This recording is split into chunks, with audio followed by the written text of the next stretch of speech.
বর্তমানে Bangladesh government professor Mohammad Yunus আপনাকে এই দেশের মানুষ আপনাকে আপনার যোগ্যতা অনুযায়ী আপনাকে যে চেয়ারটা দিয়েছে সেই চেয়ার থেকে সরে যাওয়ার এখতিয়ার আপনার নাই। কারণ হচ্ছে যে বাংলাদেশের মানুষ আপনাকে চেয়ারে বসেছে সেই বাংলাদেশের মানুষ বলে না আপনাকে চলে যেতে। সো আপনি নিজ ইচ্ছায় চলে যাওয়াটা আমরা মানব না, এবং আপনি চাইলেই চলে যেতে পারেন না। অবশ্যই দেশ ও জাতির কল্যাণে আপনাকে বসিয়েছি আমরা।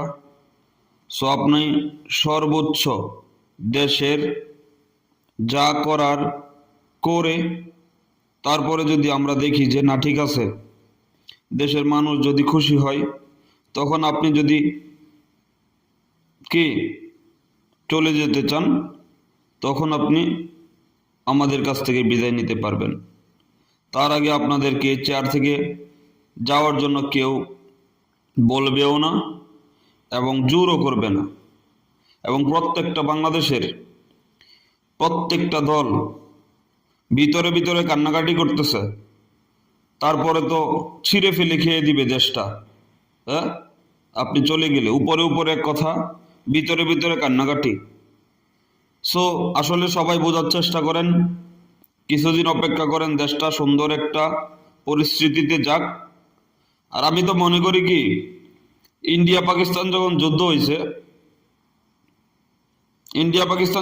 হয়েছে তো পাকিস্তানে তো বুঝছেন ইন্ডিয়ার কত ক্ষতি করছে।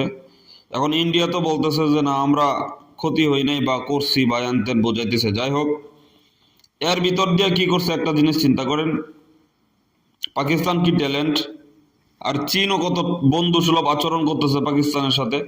50টা পঞ্চম প্রজন্মের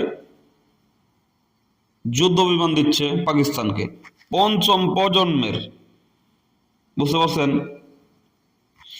তো এখন পাকিস্তানে যে পঞ্চম প্রজন্ম, চীনে কিন্তু এটা উন্মুক্ত করে নাই আগে, শুধু পাকিস্তানের জন্য এখন উন্মুক্ত, এবং বাংলাদেশ চাইলে কিন্তু এটার জন্য আবেদন করতে পারেন। আমি মনে করি ব্যক্তিগতভাবে মনে করি বাংলাদেশে যে MiG-29 রয়েছে, এগুলো তো আছে, ধরেন ইঞ্জিন মেরামতের জন্য দিয়েছেন, ভালো কথা। আমি মনে করি আপনি যতদিন ক্ষমতায় আছেন, ইউনূস সরকার, আপনি যতদিন ক্ষমতায় আছেন আপনাকে সেলুট। আপনার কাছে পর্যাপ্ত সুযোগ রয়েছে, কে কি বললো ডোন্ট কেয়ার, আপনার যা করার আপনি করে ফেলেন।